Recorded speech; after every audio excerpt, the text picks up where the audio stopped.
ऐसा भी तो होता है कभी कभी कि सोच कर जाते हो कि आज इस विशेष बात पर लड़ाई करनी है तुमने, और जाते ही भूल जाते हो, याद ही नहीं रहता, वापस आने के बाद याद रहता है। और कभी कभी ऐसा होता है कि सोच कर तो नहीं जाते हो, पर कोई ऐसी बात उठ जाती है जो एकदम से सामने वाले व्यक्ति को हिला कर रखते, उसे समझ ही ना आए कि वो क्या जवाब दे,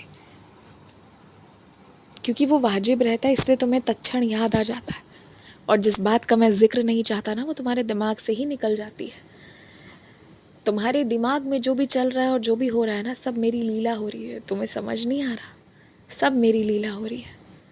तुम्हें रात को कई बार ऐसा महसूस होता है ना कि कोई तुम्हें देख रहा है, जिस वजह से तुम डर जाते हो। तुम हनुमान चालीसा का पाठ करके सोना, और अगर पूरी रात कोई तुम्हें देख रहा है तो वो स्वयं साक्षात संकट मोचन हनुमान जी हैं, जो खड़े होकर देखते रहते हैं कि तुम आराम से सो जाओ। और उसमें भी तुम्हें डर लगता है, पता नहीं क्यों, पर ऐसा होना नहीं चाहिए। आराम से इत्मीनान से सो, साथ में हनुमान चालीसा के पाठ के साथ साथ राम जी के नाम का भी जप कर लेना। देखो नींद कितनी अच्छी आएगी, पूरी रात स्थिर से सोओगे तुम।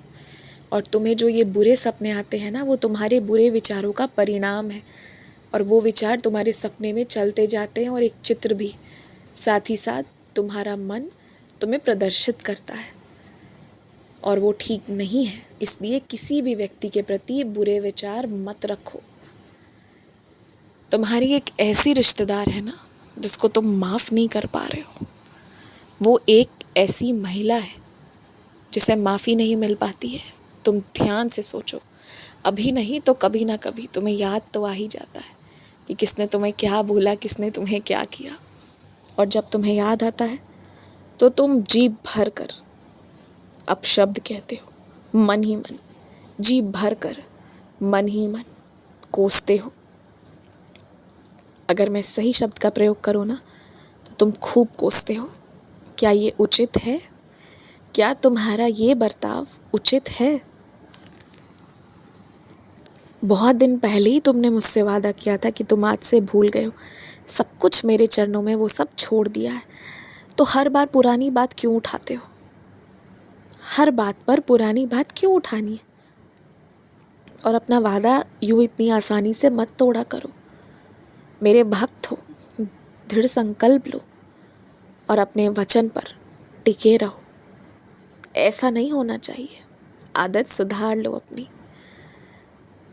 हमेशा खुश रहो, हमेशा मुस्कुराते रहो।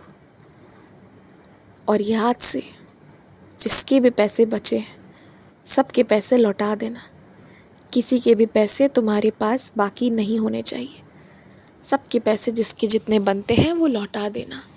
और तुमने जिसको वादा किया है कि तुम नया सामान दिलवाओगे, नई मोबाइल दिलवाओगे, जो ज़रूरत की चीज़ है, उसके पैसे मैं तुम्हें अलग से दिलवा दूँगा। तुम्हें अपने खाते से नहीं निकालना पड़ेगा। 1 से 2 दिनों में तुम्हें तुम्हारा पूरा पैसा मिल जाएगा। तुम मेरी सच्चरित्र का पाठ करो, हो सके तो सप्ताह पारायण करो एक बार, देखो कितना अच्छा लगेगा। अब सो जाओ।